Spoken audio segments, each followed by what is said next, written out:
Okay, let's dive right in. We're tackling one of the most heated and complicated conversations happening today, the one right at the intersection of Islam, immigration, and feminism in the West. To really get a handle on the deep divisions, we're going to look at four wildly different sources that, honestly, paint four completely different realities.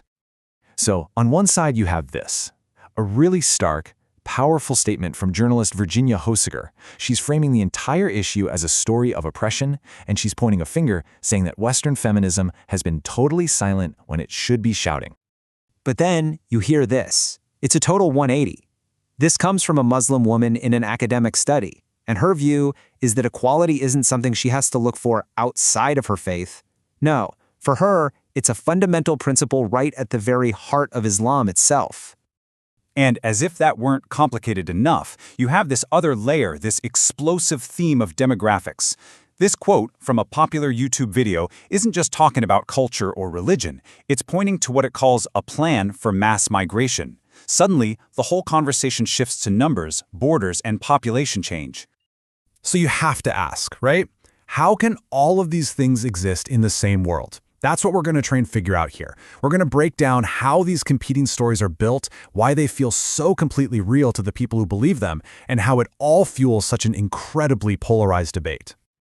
All right, first up, let's explore the sources that frame this whole situation as an urgent, unfolding crisis, a crisis of values and a crisis of demographics. This question really gets to the heart of Virginia Hossiger's article. You can almost feel the frustration in her writing. Her whole argument is framed by this sense of confusion. She's basically saying, from her perspective, certain practices look so obviously oppressive that she just can't understand why any modern woman would accept them. And to build her case, she uses some incredibly powerful and, frankly, deeply disturbing examples. She talks about honor killings happening in Germany. She mentions the infamous uncovered meat sermon from Australia. These specific, harrowing stories are used to paint a much broader picture of what she sees as systemic subjugation. Okay, let's switch gears to the other side of this crisis narrative, the demographic one. A YouTube channel called Saint AVS builds its entire argument around this specific term, replacement migration, which it says comes directly from a United Nations document, and it's presented as the key to understanding everything that's happening in Europe. And here's the number that drives the entire argument, 161 million. The video claims this is the number of immigrants the UN says Europe needs to import just to keep its economy going. You can see how, when it's framed like that, it sounds less like a projection and a lot more like a deliberate plan.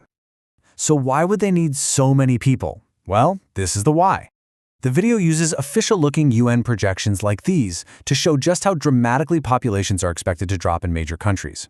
It creates this urgent sense of an impending collapse, which in turn makes the idea of mass migration feel like the only inevitable solution being pushed on people. And this is where the two crisis narratives, the demographic one and the cultural one, slam into each other. The video highlights this quote from a politician, directly linking the population issue back to a clash of values. So, the very people supposedly needed to fix the demographic problem are themselves framed as a cultural threat, especially towards women. But is that the whole story? I mean, is it really that simple? Let's turn to our other sources because they offer a completely different lens that really complicates this whole crisis framework. Check this out. This quote from a Muslim woman in Dr. Sonia Galloway's research is a direct rebuttal to that whole uncovered meat idea. It's all about agency, and it places responsibility squarely on men for their own actions. And what's so critical is that this perspective is articulated from within the faith. Dr. Galloway's work introduces us to this really powerful concept, Islamic feminism. Now, this is a crucial distinction. This isn't about women having to abandon their religion to find equality. Not at all. It's about working within their faith, arguing that the original message of the Quran is actually liberating for women, but that its true meaning has been twisted by centuries of patriarchal interpretations. And this just completely shatters that monolithic image of mute followers. The women in this research are active agents in their own lives. They're interpreting scripture for themselves, they're fighting for social justice as part of their faith, and they are pushing back against patriarchal ideas in their own families and communities. It's a world of complexity that crisis narrative just misses. Now, let's circle back to that demographic argument, but look at it through another lens. An analysis by Al Jazeera provides some pretty important historical context. It connects today's fears about population replacement to this older conspiracy theory called Eurasia. The point they're making is that this idea of a secret plot isn't new. It's part of a much older political narrative. And the article goes even further. It basically outlines what it claims is a coordinated influence campaign. It argues that certain online influencers are deliberately taking old conspiracies, giving them a modern twist, and then blasting them out to huge new audiences. And the alleged goal? It's not just about spreading fear. It's about using that fear as a geopolitical weapon to undermine rivals, like Qatar. Okay, let's take a breath. We have two completely different stories being told with equal passion and conviction. So, how do we make sense of this divide? Let's put them side by side and see what's going on. When you boil it all down, it's a conflict of language. It's a battle of frameworks. Look at the words. One side talks of subjugation, replacement, invasion. The other side talks of agency, diversity, and weaponized fear. They aren't just disagreeing on the facts, it's like they're operating in two totally different realities. And this right here is probably the most crucial takeaway. The reality you see depends entirely on the type of source you're looking at. An opinion piece gives you a passionate personal argument. A viral YouTube video gives you a compelling conspiracy. An academic paper gives you nuanced lived experiences. And a media analysis pulls back the curtain on political motivations. Each one creates its own world. Ultimately, what this shows us is that this fierce debate isn't just about different opinions. It's about how different kinds of media can literally shape entirely different worlds for us. Each of these sources gives its audience a complete, self-contained truth that makes perfect sense on its own. And when you're inside one of those worlds, it's incredibly difficult to even see, let alone understand, the others. And that leaves all of us with a final, really challenging question that goes way beyond this one topic. In an information world where an op-ed, a YouTube video, and an academic paper can all build fundamentally opposing realities, what tools do we even have to navigate the noise and decide for ourselves what to believe? Willkommen zu dieser Analyse. Heute tauchen wir in ein echtes Minenfeld ein: Islam, Frauenrechte und der erbitterte Krieg der Worte, der darum geführt wird. Fangen wir mal mit einem Zitat an, das es wirklich in sich hat. Es ist zwar schon über ein Jahrzehnt alt, aber man hört das Echo davon in den Debatten von heute noch ganz deutlich. Ist das also eine berechtigte Kritik oder doch eher ein politischer Angriff? Tja, genau dieser Frage gehen wir jetzt mal nach. Wir schauen uns 4 ganz unterschiedliche Quellen an, um dieses intellektuelle Schlachtfeld mal ein bisschen zu vermessen. Okay, fangen wir mal mit dem Blick von außen an. Da gibt es die Journalistin Virginia Hausiger und die hat einen ziemlich schweren Vorwurf im Gepäck. Sie sagt, westliche Feministinnen schauen bei der Frauenfeindlichkeit in manchen islamischen Traditionen einfach weg.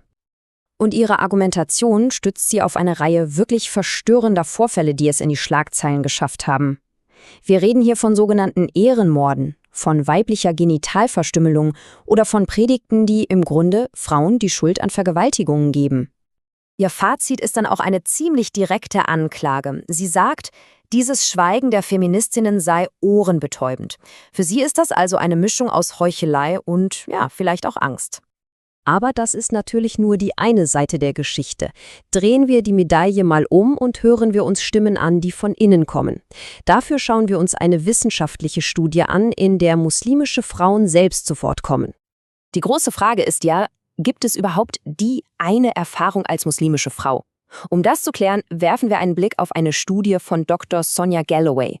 Sie hat amerikanisch-muslimische Frauen aus den verschiedensten Verhältnissen interviewt, um genau ihre Perspektive zu verstehen. Und was dabei herauskam, ist ziemlich interessant. Viele der Frauen sagten nämlich, dass sie den Koran überhaupt nicht als Quelle der Unterdrückung sehen, sondern im Gegenteil, als Grundlage für ihre Gleichberechtigung vor Gott. Und das führt uns zu einem ganz wichtigen Konzept, dem islamischen Feminismus.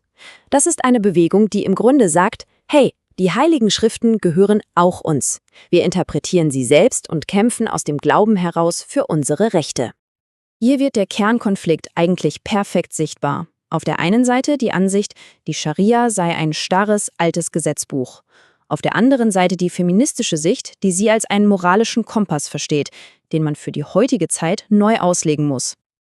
Die Studie macht also eines ganz klar. Für viele dieser Frauen ist ihr Glaube eine sehr persönliche Entscheidung und eben keine Fessel, die ihnen von Männern angelegt wird.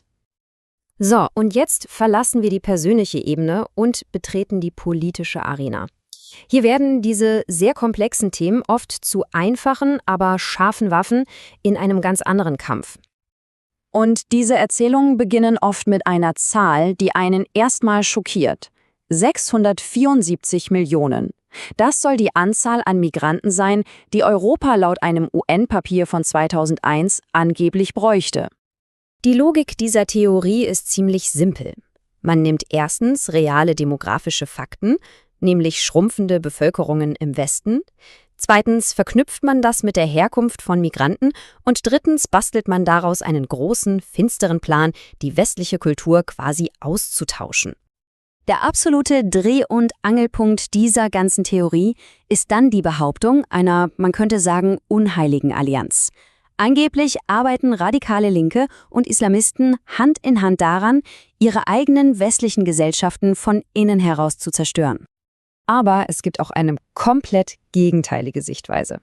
Ein Artikel auf Al Jazeera dreht den Spieß einfach um und sagt, genau diese Erzählung ist selbst eine gezielte Kampagne. In dem Artikel heißt es, dass es sich dabei nicht um eine natürlich gewachsene Sorge aus der Bevölkerung handelt, sondern um eine inszenierte Einflusskampagne. Eine gut geölte Maschine, die ganz bewusst mit den Ängsten der Leute spielt. Die Autoren verfolgen die Spuren dieser Erzählungen zurück und sagen, das ist eigentlich gar nichts Neues. Das sind alte Verschwörungsmythen wie die Eurabia-Theorie, die einfach nur ein neues Gesicht bekommen und auf neue Sündenböcke zugeschnitten werden. Und der Artikel wird dann auch sehr konkret. Er benennt angebliche Akteure von Influencern der extremen Rechten bis hin zu bestimmten Denkfabriken und legt deren vermeintliche geopolitische Ziele offen. So, jetzt haben wir also 4 Perspektiven gehört, die unterschiedlicher kaum sein könnten. Wie passt das alles zusammen? Versuchen wir mal, die Punkte zu verbinden. Diese Übersicht hier fasst das ganze Schlachtfeld eigentlich ziemlich gut zusammen. Wir sehen hier nicht nur, was die einzelnen Akteure behaupten, sondern, und das ist entscheidend, auch welche Motive ihnen von der Gegenseite unterstellt werden. Und das bringt uns am Ende zu der einen riesigen Frage, die über all dem schwebt. In unserer heutigen Zeit, in der Informationen ganz gezielt als Waffe eingesetzt werden, wie um alles in der Welt sollen wir da noch unterscheiden zwischen einer echten, berechtigten Kritik und reiner politischer Propaganda? Alors, aujourd'hui, on plonge au cœur d'un débat vraiment houleux dans le monde occidental. Un débat qui mélange islam, féminisme et immigration. On va essayer de cartographier ensemble cette conversation qui est, vous allez le voir, extrêmement complexe, en regardant des points de vue qui sont parfois radicalement opposés. On commence fort avec cette citation. Le silence féministe sur l'oppression des femmes par l'islam est assourdissant. Voilà. Ça donne le ton de la première perspective qu'on va examiner. C'est un point de départ qui est direct et pour beaucoup assez provocateur. Alors, explorons ce premier point de vue. L'idée centrale, ici, c'est qu'une forme d'apartheid de genre serait en quelque sorte ignorée, voire passée sous silence, par certains courants féministes en Occident. Et cette critique, elle ne sort pas de nulle part. Elle s'appuie sur des exemples très concrets, des choses qui ont vraiment marqué les esprits. On pense par exemple à ce sermon très controversé où un cheikh a comparé les femmes non voilées à de la viande non couverte. Il y a aussi le combat d'Ayaan Hirsi Ali, menacé de mort pour ses critiques. Et puis bien sûr, des drames comme les crimes d'honneur, tels que celui de Hatin Suruku à Berlin. L'argument de fond, c'est que la peur empêche beaucoup de femmes de parler et de défier les traditions. Donc, la conclusion de cette première perspective, c'est un véritable appel à l'action. Une exhortation, en fait, à briser ce silence pour s'opposer à une vision du monde qui est jugée carrément dangereuse et misogyne. Ok, maintenant, on change complètement de registre. On laisse de côté la critique féministe pour aborder le sujet sous un angle radicalement différent, celui de la démographie et même d'une théorie du changement de société à très grande échelle. Et là, c'est assez fascinant. Cette diapositive montre parfaitement comment un seul et même document de l'ONU peut être lu de 2 manières qui n'ont rien à voir. D'un côté, on a le titre officiel, très technique, et de l'autre, une interprétation qui transforme ce rapport en preuve d'un supposé plan de remplacement de la population européenne. Au cœur de cette théorie, il y a un chiffre qui fait tourner la tête. 674 millions. C'est le nombre de migrants que l'ONU avait projeté comme étant nécessaire sur une période de 50 ans pour que l'Europe puisse maintenir son ratio de soutien c'est-à-dire l'équilibre entre les actifs et les retraités. Et juste après ce chiffre, on voit comment le langage utilisé devient extrêmement fort. Des personnalités comme Nigel Farage, par exemple, n'hésitent pas à parler d'invasion, un mot qui évidemment transforme une projection démographique en un récit de menaces et de conflits. Et voilà comment la boucle est bouclée. Cette théorie connecte directement le changement démographique à une menace culturelle perçue. L'argument qui est avancé, c'est que cette immigration de masse amènerait des valeurs considérées comme totalement incompatibles avec celles de l'Occident, surtout en ce qui concerne le respect des femmes. Bon, on a vu 2 points de vue très tranchés, presque caricaturaux. Passons maintenant à une troisième approche, beaucoup plus nuancée, qui s'ancre cette fois dans la recherche universitaire et surtout dans des expériences vécues. Cette perspective s'appuie sur une étude académique qui a fait quelque chose de simple, mais d'essentiel. Elle est allée demander directement aux femmes musulmanes comment elles vivent les choses, au lieu de laisser d'autres parler à leur place. Et les résultats, eh bien, ils sont vraiment éclairants. Les participantes font une distinction très nette entre le message religieux, qu'elles voient comme égalitaire, et les traditions culturelles patriarcales qui, selon elles, ont complètement déformé ce message. Elles insistent, non, le Coran n'exige pas la soumission de la femme, et leur combat pour l'égalité, elles le mènent de l'intérieur même de leur foi. Ce mouvement porte un nom, c'est le féminisme islamique. L'idée, ce n'est pas du tout de rejeter la religion, c'est tout le contraire. Il s'agit de replonger dans les textes pour y trouver les fondements de l'égalité et contester les interprétations historiques qui ont été faites par des hommes. D'accord, on a vu les arguments des uns et des autres, mais maintenant, si on prenait un peu de hauteur, si on se demandait non pas qui a raison ou tort, mais pourquoi ces récits sont-ils poussés avec autant de force, et si le débat lui-même était devenu un enjeu. Eh bien, c'est ce que suggère une dernière perspective. Selon une analyse d'Al Jazeera, on ne serait pas face à un simple choc d'idées, mais bien face à une campagne d'influence coordonnée, une véritable guerre de l'information. Et au cœur de cette stratégie, on retrouve une vieille connaissance, la théorie du complot Eurabia. Ça vous dit quelque chose?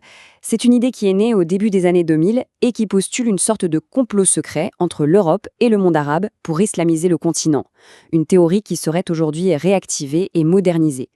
L'analyse d'Al Jazeera va plus loin et suggère que cette campagne aurait des objectifs géopolitiques très précis, comme par exemple affaiblir le Qatar. Elle mobiliserait tout un écosystème, des influenceurs d'extrême droite, des think tanks. La méthode, c'est simple. On prend les peurs liées à l'immigration, on les mélange avec de vieilles théories du complot et on arrose le tout avec des financements opaques et des campagnes sur les réseaux sociaux. Ce qui est crucial de comprendre ici, c'est que le débat lui-même devient un champ de bataille.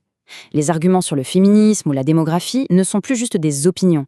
Ils deviennent des armes dans une lutte pour l'influence, pour l'argent et pour le contrôle de ce que tout le monde pense. Et tout ça, ça nous laisse avec une question finale, une question immense pour notre époque. Face à des sujets aussi brûlants, comment faire la différence entre une critique légitime, nécessaire, et une désinformation qui est conçue pour servir des intérêts qui nous dépassent? C'est sans doute le plus grand défi qui se pose à nous aujourd'hui. Hoy nos metemos de lleno en un tema que levanta pasiones: el Islam, las mujeres y Occidente. Y lo vamos a hacer poniendo sobre la mesa 2 visiones que no podrían ser más opuestas. Un verdadero choque de narrativas. Para empezar, fijaos en esta acusación, que es de 2006, pero no ha perdido ni un ápice de fuerza. Habla nada menos de una crisis de derechos de la mujer y de un silencio cómplice ensordecedor por parte del feminismo. Y ahora damos un salto a una visión completamente distinta. Un análisis muy reciente que le da la vuelta a la tortilla y sugiere que esa supuesta crisis en realidad podría ser una campaña muy bien orquestada, una herramienta política. Vale, para desenredar esta madeja vamos a seguir una hoja de ruta. Estos son los 5 puntos clave que vamos a tratar, extraídos directamente de las fuentes que manejamos. Empezamos por el principio. Vamos a dibujar el mapa de esta controversia, a entender el escenario en el que se libra esta batalla de ideas. Bien, pues entramos en el primer gran campo de batalla, un tema que genera muchísima ansiedad: la demografía. Aquí es donde los números sobre población y migración se convierten en el centro del debate y del miedo. Y para muestra, un botón. Una de las fuentes pone sobre la mesa esta cifra, que es impactante: 674 millones. Es el número de migrantes que, según se afirma, un documento de la ONU dice que necesitaría la Unión Europea para mantener su ratio de dependencia. Una cifra que, desde luego, no deja indiferente. El concepto que está detrás de esa cifra es este: la migración de reemplazo. Y ojo que la definición es de la propia ONU, citada en el vídeo. Se refiere a la migración que haría falta para, básicamente, contrarrestar el envejecimiento y la caída de la población en edad de trabajar. Y aquí está el meollo de la cuestión. Fijaos cómo una misma idea se puede presentar de dos formas radicalmente opuestas. Por un lado, se habla de un plan islamista de 50 años, casi como si fuera un documento secreto revelado. Por otro lado, se califica todo esto como la teoría de la conspiración de Eurabia, un bulo reciclado. La misma idea, dos marcos interpretativos que chocan frontalmente.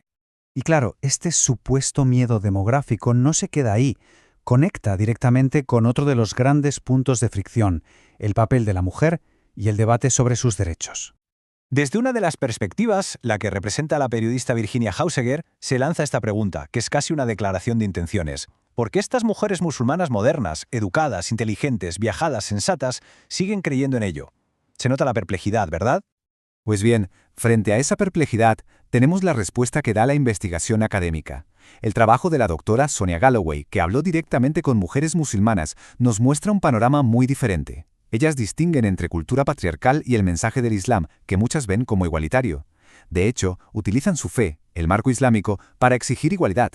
Y si hay un símbolo que cristaliza todo este debate, es una simple prenda de vestir.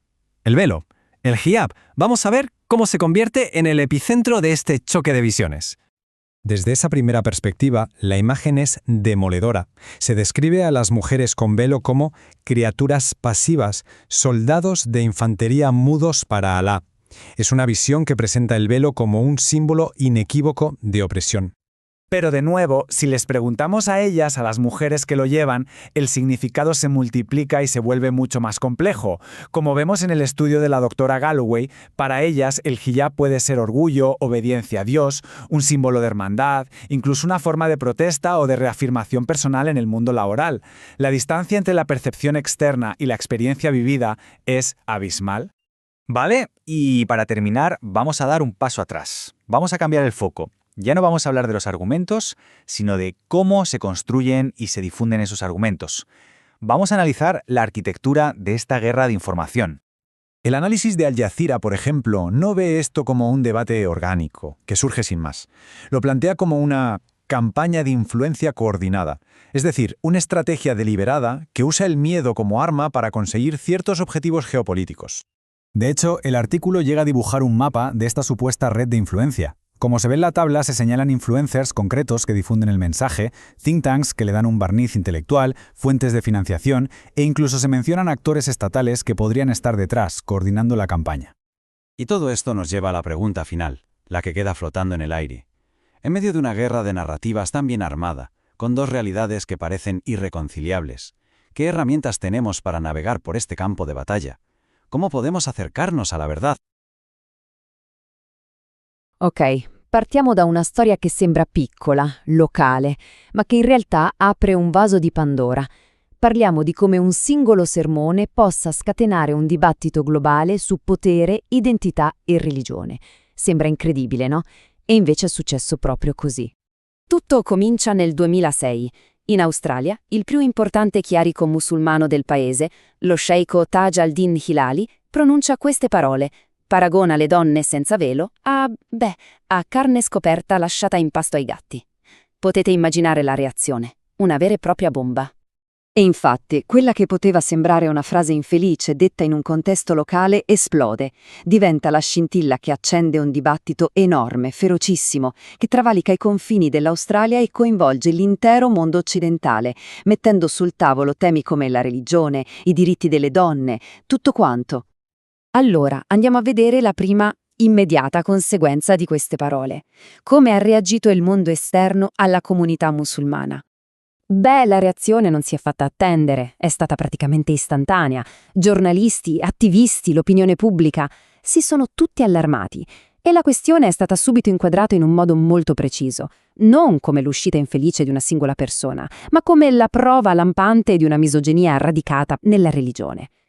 A dare voce a questa critica, per esempio, è stata la giornalista Virginia Hauseger. Per lei quel sermone non era un caso isolato, no, era la punta dell'iceberg, la prova di un sistema di oppressione nei confronti delle donne che, secondo questa visione, affonda le sue radici in una certa interpretazione dell'Islam. Ok, questa critica è forte e netta, ma c'è un ma. È davvero l'unica maniera di vedere le cose? Rappresenta l'intera storia? E soprattutto, cosa ne pensano le dirette interessate, le donne musulmane? Ecco, per provare a rispondere, dobbiamo fare un passo in più. Dobbiamo, per così dire, cambiare prospettiva e provare ad ascoltare le voci che arrivano dall'interno del mondo islamico. E qui la realtà si fa molto molto più sfaccettata. E infatti, proprio qui, la conversazione cambia completamente, perché scopriamo l'esistenza di un movimento chiamato femminismo islamico. L'idea di base è rivoluzionaria. Fede e femminismo non sono nemici, anzi, possono e devono coesistere. Le femministe islamiche, infatti, non buttano via la loro fede per trovare risposte. Al contrario, le cercano proprio lì, all'interno dei testi sacri.